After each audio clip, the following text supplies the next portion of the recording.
Welcome to my Ranger leveling guide for the Path of Exile Lake of Calandra expansion. I used this one to reach maps in less than 5 hours in Sentinel League. It's basically the exact same setup. What's important to think about is I didn't have any big unique drops. I didn't have any tabula drops. I didn't have any unique bows or quivers drop, nothing like that. So it should be rather consistent. In this guide, we'll cover 4 main things. The first one is how you deal damage, what you scale with, and what to look out for. The second one is precise technique, why we utilize precise technique, why it's good, and how to make sure that you're always in that threshold of accuracy to HP ratio. The third step is how to utilize Trinity early on. So we'll go over how to maintain, the maximum resonance count, which is 50, how to fix it, and why it keeps on messing up. And the fourth section will be some damage conversion, basically going over the basics again, so that there isn't any mishaps if you find like a key unique, like the Rimsar gloves or what have you. It's very important to know just a baseline of how it works. So even if you find some more damage conversion, you won't mess up the build or your Trinity. So step one, how you deal damage, what you scale with, and what to look out for. We are scaling with flat damage, that is flat added, both flat physical and flat elemental. I want you to start thinking about DPS, not as much as, oh, I don't know if X item is better than Y. Think like this: do I need this flat fire damage to balance my Trinity? Am I low on lightning damage? Do I have instances where I'm low on resonance? Because we scale with flat physical and flat elemental damage, we want to have as many instances of added damage as possible. And because from Act 3 and onwards, we are basically converting that physical damage into elemental damage to balance the Trinity, it doesn't really matter if you get flat physical or flat elemental damage, because it will all even out in the end. Just make sure that you're not low on resonance, you keep all the triple bars filled. It's fine to have some downtime, but on bosses, you really want all those 3 bars to be filled. So, in essence, to kind of summarize, iron rings are absolutely great. Try and upgrade your quiver to get more flat added damage. Remember, we are utilizing precise technique, so crit chance does not matter. Make sure that you try and upgrade the bow bases, because you could see here in the background a level 1 crude bow versus just a level 14 composite bow is more than twice the damage, and it's just as simple as swapping a base. You can either use essences to craft this, or you can use the physical recipe, because again, we are transferring our physical damage into elemental. And the physical recipe, that is a weapon with a magic or rare rustic stash and 1 blacksmith whetstone. And that's it. You get some flat fizz on there, and you can take it from there. If you find more than 1 base bow, keep the other one. Slam a couple of essences on there. Basically, what you want to do is maximize the amount of chances that you have to get an upgrade. Okay, now we know of how to scale and deal damage. Now let's look at a couple of ways to exaggerate that DPS and basically turn us into early game powerhouses. Let's start with precise technique. Precise technique stops you from dealing critical strikes, but gives you a multiplicative 40% more attack damage.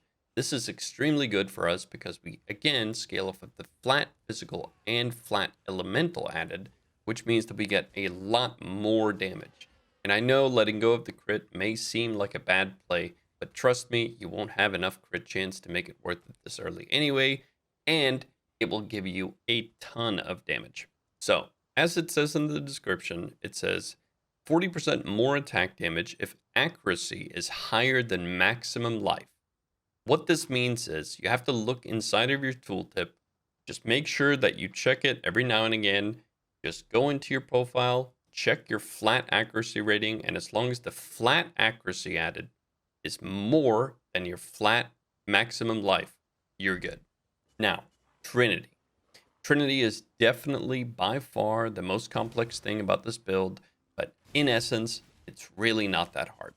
So, what you have is you have 3 different elements, 3 different bars. Every time you attack, it takes the element that has done the highest damage, and it gives you 25 resonance in the other 2 elements. Each element bar can hold 50 resonance, which means 150 in total. So in order to have full Trinity, we need to have the damage alternate. The easiest way of doing this is with cold and fire, because lightning has too high of a variable to it. It's definitely possible with lightning, but I prefer to do it with cold and fire.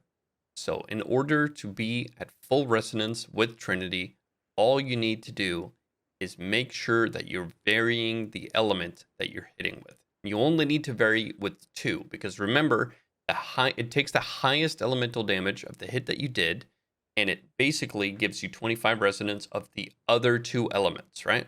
So even though it's 3 bars, you just need 2 to ping pong, right? So in the POB, I've included some leveling uniques. Again, this is not something that you want to buy or go out of your way. This is just good stuff. If you find them, slap them on and keep playing, right? But with this simple POB, we could see that our minimum cold damage is 556 to 1491, and our minimum fire is 246 to 680. This would put us in resonance because the highest of fire is less than the lowest on cold, right? So there's overlap there. This is where it gets a little bit more complex, and a lot of people don't really know what's best. So let's just run through it. Let's say that this is our case. So in this instance, we want to get more fire damage, okay?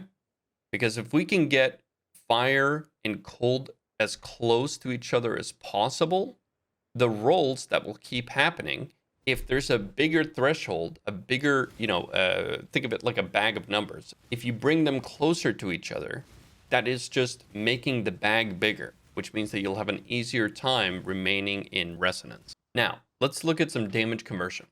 So, the new Horimsaro gloves gives you 100% physical to cold conversion. However, though, we use 50% physical to lightning conversion in our skill gem.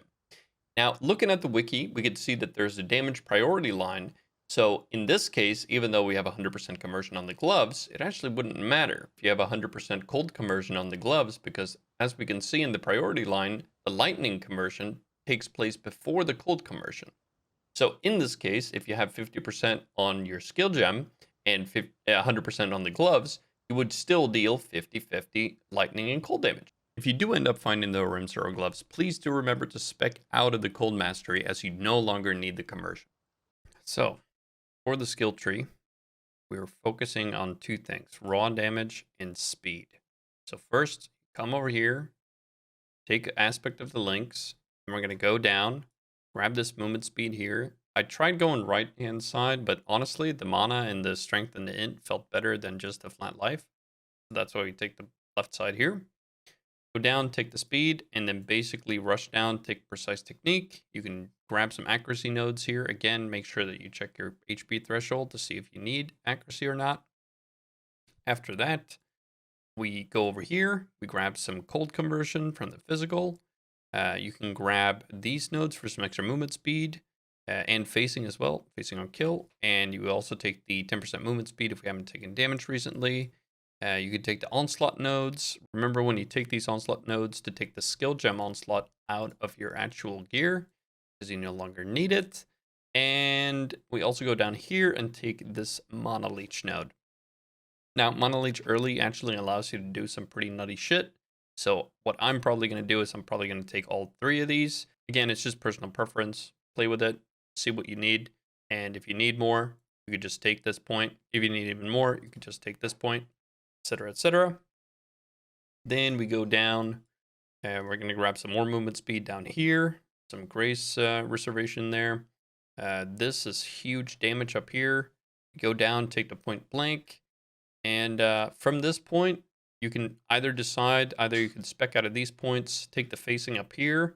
You can also go straight up here, get some more evasion and HP, take some more damage nodes right here. But basically at this point, it just opens up to what you need in the build. Remember that this is just a leveling guide, so you can spec out of anything. You can move points around, shuffle it around, make it easier to transition into your build later on. Again, it's just about getting through the acts and getting to maps as soon as possible on a ranger character. And that about wraps it up for me. I will be live on my Twitch page at mag_8 on Friday League launch. And yeah, I'll see you out there. Happy hunting.